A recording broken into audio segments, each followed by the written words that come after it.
আজ বানাবো সহজে একটা রেসিপি, কাবলি ছোলার ঘুগনি। চলুন রেসিপিটা দেখে নেওয়া যাক।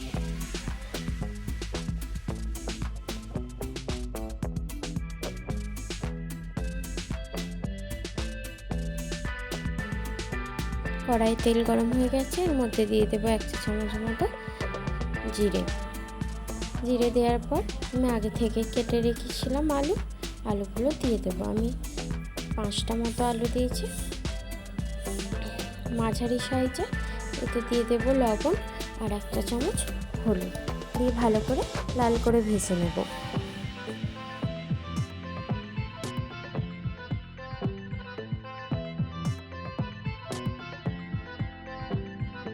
লাল করে ভাজা হয়ে গেছে, এর মধ্যে দিয়ে দেবো আগে থেকে কেটে রাখা পেঁয়াজ আর টমেটো, একটু ব্রাউন করে ভেজে নেব। এখানে আমি নিয়েছি 1 চা চামচ মগজদানা, 1/2 চামচ পোস্ত, কয়েকটা কাঁচা লঙ্কা আর গোটা গরম মশলা দিয়ে পেস্ট করে নিই। তার মধ্যে দিয়ে দিচ্ছি 1 চা চামচ মতো কাশ্মীরি লঙ্কার গুঁড়ো, 1 চা চামচ ধনে গুঁড়ো আর 1/2 চা চামচ জিরে গুঁড়ো। এটা ভালো করে মিশিয়ে নিয়ে রেখে দেবো।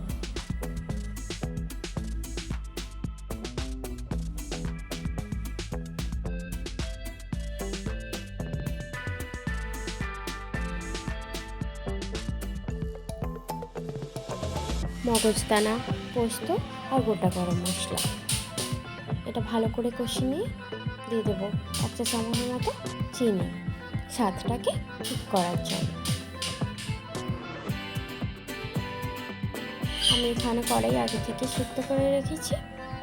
এবার কড়াইগুলো দিয়ে দেব, দিয়ে ভালো করে নেড়ে ছেড়ে দিয়ে দেবো পরিমাণ মতো জল।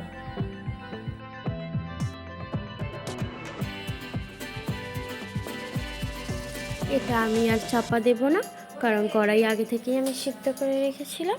এটা আমি এমনিই ফুটতে দেব। ফুটিয়ে দিয়ে একটু 5 মিনিটের মতো ফুটিয়ে নেব। ফুটিয়ে নেওয়ার পর আমি গ্যাসের ফ্লেম অফ করব।